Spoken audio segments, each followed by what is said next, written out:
What is it? What is it? What is it? Oh, no, not the Birds. Not the Birds. Ah! Open my eyes!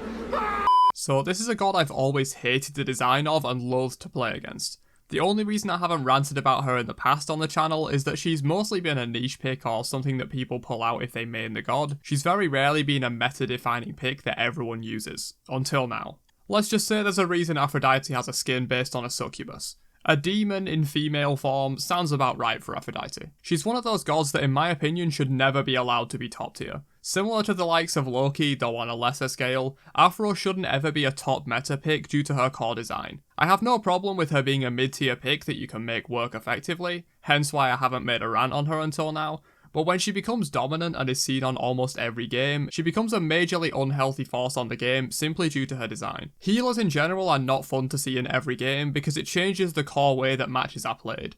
Enemy team picked Aphro, well now instead of setting up your Thothglyph before a siege to poke enemies and force them out so you can take the Phoenix, you just have to sit there and do nothing because any damage you do will be healed up instantly. Even with a Divine Ruin, they're still healing 60%, which is more than enough to sustain through most team comp's poke options. However, most healers in the game are vulnerable if instead of poking them out, you just all-in dive them with 3 or 4 people that all have separate anti-heal items so you can get at or near 100% anti-heal and CC them down to land the kill. This is true of Hel, Sylvanas, Ra, even Chang'e once you burn her too.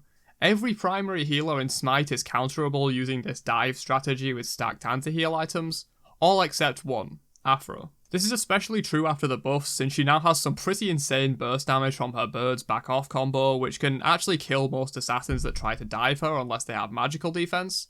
Whereas before she was more reliant on her soulmate or her team in general to protect her from dives, now she can just solo the enemy assassin by herself while also healing.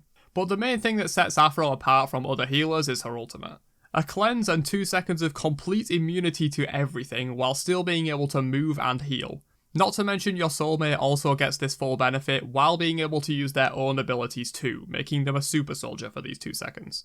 This isn't a self-banish such as Freya's ultimate where you can still take tick damage. This isn't beads where you're CC immune but not damage immune. This isn't like Aegis which is unusable under CC and where you're immune but can't heal or move. This is just unconditional immunity to literally everything for 2 seconds. Oh, and did I mention that the one type of CC that's supposed to counter immunities like beads and Aegis doesn't work against this? Well yeah. You can use Aphro ult while knocked up too, so even if the enemy catches you off guard with a Blink Sylvanas ult or something, you can still just press 4 and get out for free. I think it's the fact that nothing counters this ability that makes it so frustrating for me. Every other ability or item that functions this way in Smite has some kind of counter. Beads? Not damage immune, just burst them down. Aegis? Not CC immune, just chain CC them and wait for the effect to end before throwing out your damage. Magi's Cloak? Pop it from range with a hard CC like Bellona's Scourge, then engage with your main CC afterwards. Chang'e 2? Use knockups or any hard CC really and burst her down before she can use it. Smite is fundamentally built upon these types of interactions where things can be powerful or outright counters in some situations, but in others they have easy ways to deal with them if your game knowledge is good enough. Aphrodite ult breaks this core game design principle by having no explicit counters aside from baiting it out and diving her once you waste it.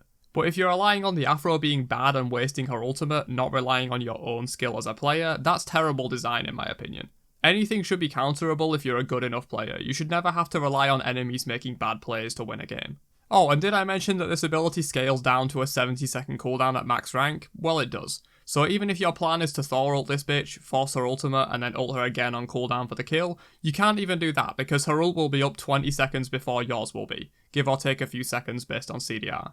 Speaking of CDR, this ult can get as low as 42 seconds with 40% cooldown, which you will always be building on Aphro if you have a brain. This ability that has the combined effects of beads and Aegis while allowing you to move and heal and also be used in knockups has less than 1/3 the cooldown of these. Now yes, relics are relics, not ultimate abilities. Of course they're weaker and they should be. My point here isn't that ultimate should be the same strength as relics, that's dumb. My point is that Aphro ult is too much stronger than these relics in my personal opinion. Now, I've spent a lot of time ragging on Aphro's ult and healing aspects because honestly, those are the 2 areas that I hate about her the most. Her whole soulmate mechanic is honestly one of the coolest designs in Smite, I'm not joking. I really love the fact that she has to pick one specific teammate to give support to. It adds a layer of tactical depth to an otherwise bland kit that makes Aphrodite one of the hardest healers to truly maximise your potential with. Honestly, I wish they'd go more into this direction, with the birds also having some benefit beyond healing to the ally that you're linked to. Maybe even add the passive to work this way too. Once again, like I said at the start of this video, aside from her ultimate, I have no real issue with Aphrodite being in the game. A lot of people will say just remove Afro lol, she is cancer xdddd, but that's not my view in the slightest. I just hate that she received some unneeded buffs that almost no one asked for and rocketed to the top of the tier list, receiving all the hate that comes with that. It's kind of sad, honestly. If I was an Afro main, I would hate Titan for making these buffs. She was fine and playable before, maybe even a bit underrated, but now she gets banned in 4 out of every 5 games, and the one time she does get through, you get PM'd abuse from the enemy team for picking Afro because she's OP. If you're a dedicated Afro main from before these buffs and haven't rage quit this video yet, let me know how you feel about this in the comments, because if it was me, I'd rather have my mid-tier god that I can play consistently and do well on than some broken top tier that gets banned in half my games and the other half I get BM'd for playing them. If this happened to one of my mains, I would legit be pissed. It's a tragedy in my opinion, and a complete betrayal of people who mained the character before when she was mid-tier. But that's enough ranting for one day. This one was a little more serious because I have a lot of genuine issues both with Aphrodite's kit and also the terrible decision to buff her into top tier. If you enjoyed the rant, then be sure to subscribe for more of them and drop a like before you leave. I'll catch you guys in another video later on. Have a great day, stay safe, and peace out you nerds.